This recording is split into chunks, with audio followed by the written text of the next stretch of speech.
ಹಿರೇಗದ್ದೆ ಗ್ರಾಮದ ತುಪ್ಪೂರು ಅಲಗೇಶ್ವರ ಎ.ಸಿ. ಶಂಕರ್ ಇವರ ತೋಟದಲ್ಲಿ ನಿನ್ನೆ ರಾತ್ರಿ ದುಷ್ಕರ್ಮಿಗಳು ಕಾಫಿ ತೋಟವನ್ನು ನಾಶ ಮಾಡಿದ್ದಾರೆ.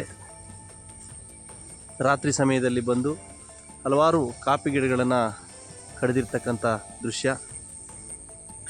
ಸುಮಾರು 1.5 ಎಕರೆ 750ಕ್ಕೂ ಹೆಚ್ಚು ಕಾಫಿ ಗಿಡಗಳನ್ನು ಕಡಿದಿದ್ದಾರೆ. ದುಷ್ಕರ್ಮಿಗಳು ಇಂತಹ ಒಂದು ಅಟ್ಟಹಾಸವನ್ನು ಮೆರೆದಿದ್ದಾರೆ. ಇದರ ಬಗ್ಗೆ ಎ.ಸಿ. ಶಂಕರ್ ಅವರು ಬಾಳೆಹೊನ್ನೂರು ಪೊಲೀಸ್ ಠಾಣೆಯಲ್ಲಿ ದೂರನ್ನು ಕೂಡ ನೀಡಿದ್ದಾರೆ.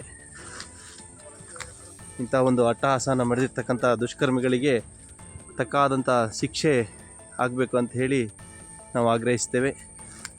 ಸುಮಾರು 25 ವರ್ಷಗಳಿಗೂ ಮೇಲ್ಪಟ್ಟಿರ್ತಕ್ಕಂಥ ಕಾಫಿ ಗಿಡಗಳಿದು.